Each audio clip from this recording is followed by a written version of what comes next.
Topping today's news, Prime Minister Philip Davis still in the United States receiving medical treatment. The United States President Joe Biden gives in to the pressure and pulls out of the presidential race. It was another crime-filled weekend with shootings and stabbings. Chris Brown and the Golden Knights giving back to the society.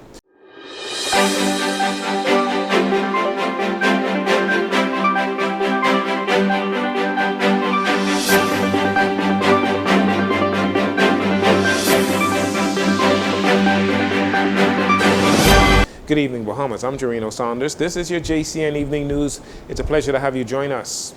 After his busy week-long trip to London last week, where he conducted a series of meetings, Prime Minister Philip Davis is now in the United States undergoing treatment to address the compression of the sciatic nerve, which can cause tingling, numbness, or pain, which radiates to the buttocks, legs, and feet, especially when standing.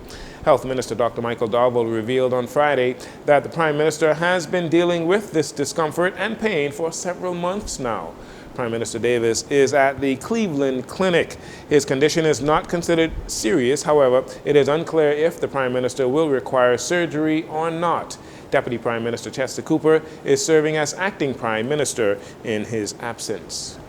Stunning news coming out of the United States on Sunday as President Joe Biden announced that he will drop out of the 2024 race for the White House following a disastrous debate against Donald Trump that raised doubts about his mental and physical fitness. Biden, now 81 years old, was forced to pull out after escalating pressure from within the Democratic Party. President Biden will serve out the remainder of his term, which ends January 20th, 2025. It appears as though Vice President Kamala Harris will get the party's nomination to be the presidential candidate at its upcoming convention in Chicago. A woman believed to be in her late 30s is dead this morning. Her body was found lying in the streets near Palm Breeze Drive, Carmichael Road. That was around 2 a.m. this morning. She was stabbed several times to the upper body. Police have since made an arrest of her believed to be boyfriend. Meantime, a 42-year-old man surrendered himself. He's now in police custody after a 26-year-old man died on Sunday night in hospital after being stabbed multiple times during an altercation on a community park last Thursday on Moonshine Drive, Sunset Park. In what could be a scene from a movie, police apprehended two men on Saturday after a 24-year-old man was shot to death at Pinecrest Drive. Officers from the East Street South Police Station heard the gunshots and they pursued the getaway vehicle in their own private vehicles. Following a brief car and foot chase that ended on Thatch Palm Avenue in the Pinewood Gardens area, officers apprehended one of those suspects, a 25-year-old male. A second police unit joined the pursuit and engaged a 21-year-old suspect who produced a weapon, and police eventually shot him to the lower body.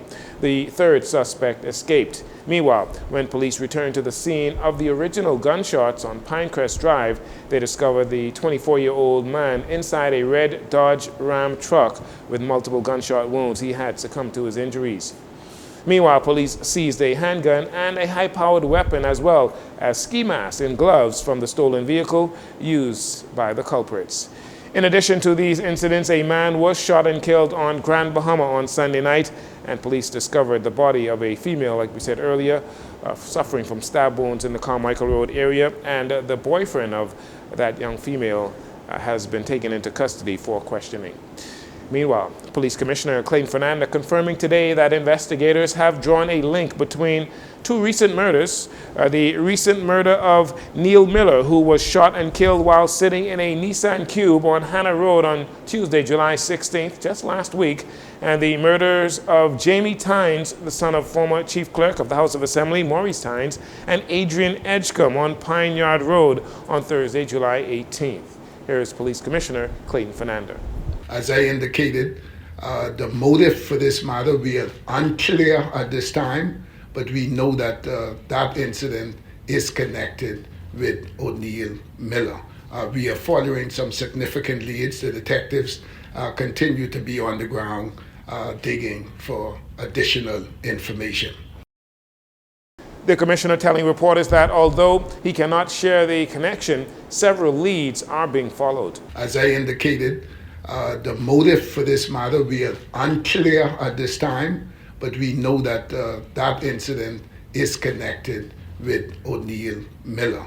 We are following some significant leads. The detectives continue to be on the ground digging for additional information.